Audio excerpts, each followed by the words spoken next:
नमस्कार बच्चों, आज के इस वीडियो में हम three phase half wave M3 converter with RL load के बारे में बात करेंगे। पिछले वीडियो में हमने R लोड का एनालिसिस कर लिया था, वेवफॉर्म समझ लिया था। तो आज हम R के साथ L मींस रेसिस्टर के साथ हाई वैल्यू ऑफ इंडक्टेंस को ऐड करके सीरीज में RL हम लोड के बारे में चर्चा करेंगे। बच्चों, आप यहाँ पे देख पा रहे होंगे कि मेरे पास थ्री फेजेस है, A B and C। इनको डेल्टा कनेक्शन है। इसका सेकेंडरी जो है लॉसलेस ट्रांसफार्मर में मान के चल रहा हूँ। जो सेकेंडरी है वो स्टार कनेक्शन है। तीन थारिस्टर्स मैंने लगाए बच्चों। कौन कौन से तीन थारिस्टर्स? T1, T2 and T3। जो T1 है उसकी फायरिंग एंगल होगी तो उसके बाद वो टर्न ऑन हो जाएगा। Similarly T2 and similarly T3। बच्चों, T1 के अक्रॉस जो वोल्टेज मुझे मिलेगा that is VT1। Similarly T2 के अक्रॉस जो वोल्टेज मिलेगा दैट इज VT2। और सिमिलरली बच्चों T3 के अक्रॉस जो वोल्टेज मिलेगा दैट इज VT3। अब मैं मान के चल रहा हूँ कि इन तीनों फेजेस में जो अपनी करंट होंगी वो थायरिस्टर T1 में फेज ए में से कनेक्टेड है। तो इसमें करंट होगी IA, इसमें करंट होगी IB और इसमें करंट होगी बच्चों IC। लोड कौन सा लगा है बच्चों? RL लोड है। तो लोड के अक्रॉस जो करंट फ्लो होगा मैं मान लेता हूँ I0। और लोड में जो वोल्टेज डेवलप होगा दैट इज V0। ये मैं एज्यूम कर लेता हूँ जो पहले से हम करते हुए आए हैं। तो ये एक three phase half wave M3 converter with RL load का सर्किट डायग्राम है। अब बच्चों हम बात करते हैं वेवफॉर्म का कि वर्किंग होता कैसे है।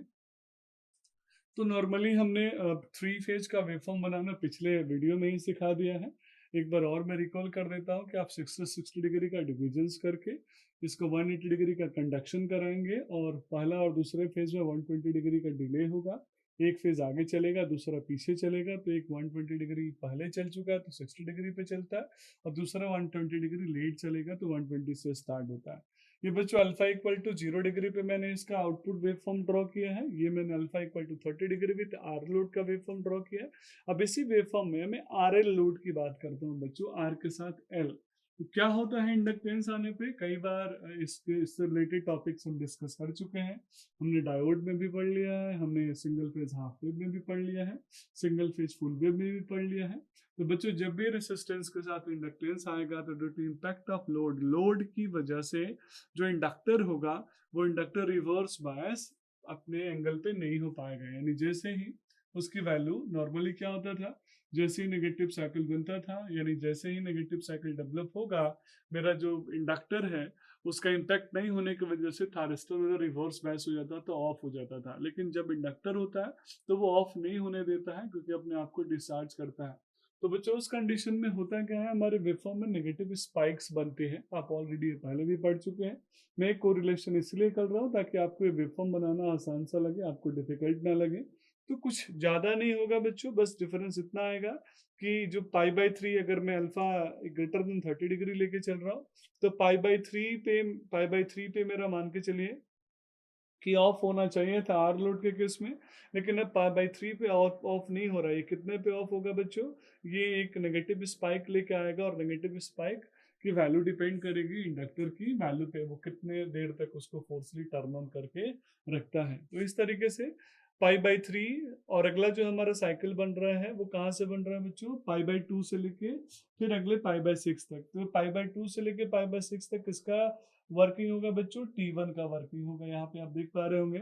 सिमिलरली कौन काम करेगा बच्चों? T2 काम करेगा। और वैसे ही आगे कौन काम करेगा बच्चों? T3 काम करेगा। तो इस तरीके से हम बोल सकते हैं कि इंडक्टिव लोड आने की वजह से, यानी L लोड आने की वजह से हमारा negative spike single phase half wave RL load में मिलना चालू हो जाएगा। अब मैं आप ही से एक क्वेश्चन पूछता हूँ बच्चों, इस नेगेटिव स्पाइक को दूर करने का तरीका क्या है?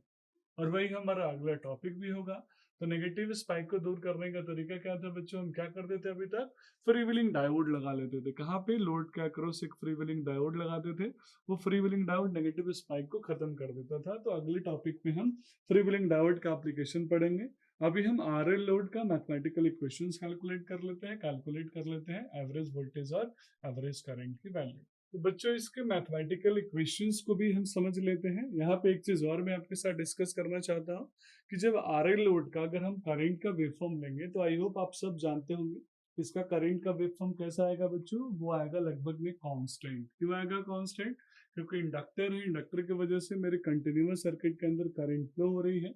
तो थोड़ा मोड़ा वेरिएशन तो होगा पर हम आइडियल उसको कांस्टेंट मान सकते हैं।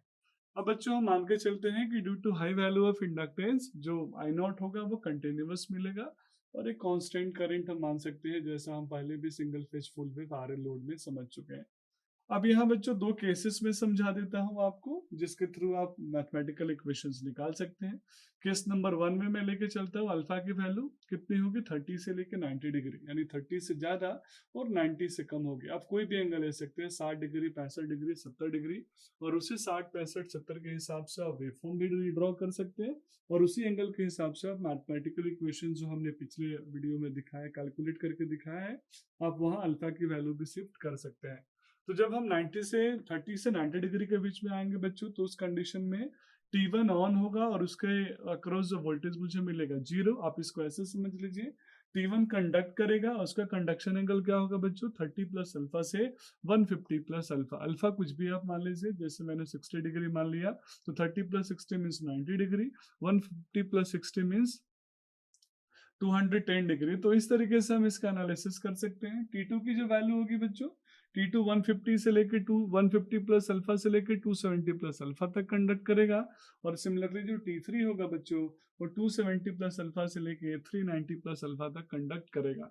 तो इस तरीके से तीनों SCR का जो कंडक्शन होगा वो कितना होगा बच्चों, ये मैं पहले ही बता चुका हूँ, बार बार इसको वैल्यू चेंज नहीं होती है। हर SCR का कंडक्शन कितना होगा बच्चों 120, 120 डिग्री, 120 डिग्री। तो इच SCR का कंडक्शन एंगल 120, 120, 120 होगा। केस नंबर 2 भी चाहे तो आप देख सकते हैं कि अब मैंने अल्फा की वैल्यू 90 से 180 डिग्री यानी मोर देन 90 ले लिया, तो अभी तक रेक्टिफायर की तरफ इन्वर्टर की तरह इन्वर्ट करके हमें आउटपुट रेक्टिफाई करके आउटपुट देने लगेगा। तो 90 से लेके 180 डिग्री का एंगल हम ले सकते हैं। जैसे मान लीजिए हमने 110 डिग्री का अल्फा ले लिया, तो आप उसके हिसाब से घर पे चाहे तो वेवफॉर्म को आप प्रैक्टिस कर सकते हैं। और एवरेज वैल्यू आरएमएस वैल्यू निकालने का फॉर्मूला वही है, आप डायरेक्ट कैलकुलेट कर लीजिएगा, बहुत ज्यादा इंपॉर्टेंट नहीं होता, इसलिए हमने यहाँ पे कैलकुलेट करके बार बार एक ही चीज को दिखाया नहीं, आप खुद भी कर सकते हैं।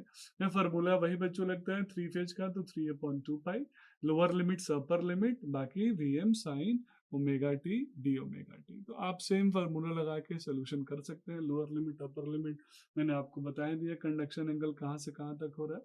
तो बच्चों इस वीडियो पे यहीं पे कंप्लीट करते हैं, और अगले वीडियो में हम आरएल लोड में जो प्रॉब्लम आता था नेगेटिव स्पाइक का, उस स्पाइक को दूर करने के लिए हम क्या लगाएंगे बच्चों, फ्री व्हीलिंग डायोड लगाएंगे। तो उसके बारे में हम चर्चा कर रहे हैं। तो बच्चों इसी में मैं आपको एक केस देता हूँ कि अगर आरएल लोड के साथ जो नेगेटिव स्पाइक आ रहा था, उस नेगेटिव स्पाइक को मैंने यहाँ खत्म कर दिया, तो इस नेगेटिव स्पाइक को खत्म करने के लिए मुझे क्या लगाना पड़ेगा, आप प्लीज सोच के मुझे बताएं। तो आपने सही सोचा बच्चों, नेगेटिव स्पाइक को खत्म करने के लिए हम क्या लगाते हैं, फ्री व्हीलिंग डायोड। ये हम ऑलरेडी पहले भी पढ़ चुके हैं, तो यहाँ मैं फ्री व्हीलिंग डायोड लगा दूंगा, free wheeling diode with RL load. और जैसे ही मैं फ्री व्हीलिंग डायोड लगाऊंगा बच्चों, तो यहाँ नेगेटिव स्पाइक जैसे ही आएगा, उस कंडीशन में मेरा free wheeling diode circulating current को फ्लो करवाएगा, करंट को डिस्चार्ज करवाएगा। तो इस रीजन में कौन काम करेगा बच्चों, फ्री व्हीलिंग डायोड। फिर इस रीजन में कौन काम करेगा, फ्री व्हीलिंग डायोड। इस रीजन में कौन काम करेगा, फ्री व्हीलिंग डायोड। मीन्स मैं ऐसे बोल सकता हूँ कि ये T3 का रेंज था, यहाँ से मेरा T1 अगर स्टार्ट हो रहा है, तो T1 अब यहाँ से नहीं स्टार्ट हो रहा है, पहले फ्री व्हीलिंग डायोड काम करेगा, उसके बाद यहाँ से T1 स्टार्ट होगा यहाँ पे। सिमिलरली यहाँ पे फ्री व्हीलिंग डायोड एक्ट कर रहा है, और फिर यहाँ से स्टार्ट हो रहा है मेरा बच्चों T2, और फिर इस रीजन में फ्री व्हीलिंग डायोड काम करेगा, और फिर यहाँ से स्टार्ट हो रहा है मेरा T3। तो आप यहाँ देख पा रहे हैं कि जैसे ही मैं आरएल लोड में फ्री व्हीलिंग डायोड ऐड कर दूंगा, तो सिर्फ बेनिफिट इतना मिल जाएगा कि जो मेरे आउटपुट वोल्टेज में जो नेगेटिव स्पाइक आ रहा था, उस नेगेटिव स्पाइक को हमने यहाँ पे ओवरकम कर दिया। बाकी फ्री व्हीलिंग डायोड के आने से दूसरा बेनिफिट हमें ये मिलता है कि वेवफॉर्म इंप्रूवमेंट के साथ साथ जो करंट का वेवफॉर्म है वो ज़्यादा स्मूथर हो जाता है। करंट जो स्मूथर होगा, तो स्वाभाविक है इस सिस्टम की जो ओवरऑल एफिशिएंसी है वो बढ़ जाएगी, सिस्टम की स्टेबिलिटी बढ़ जाएगी। तो फ्री व्हीलिंग डायोड के एडवांटेजेस अगर आपसे पूछा जाए, तो आप आराम से इसके बारे में लिख सकते हैं, क्योंकि ऑलरेडी मैंने इस पर एक सेपरेट वीडियो आपके साथ बना के शेयर कर दिया है। तो बच्चों यहाँ free wheeling RL with free wheeling diode का भी हमने कंसेप्ट समझ लिया कि फ्री व्हीलिंग डायोड के आने से ये होगा, और जब फ्री व्हीलिंग डायोड नहीं था बच्चों, तो यहाँ पे क्या आता था, नेगेटिव स्पाइक आता था। तो that's all about this video, thank you so much.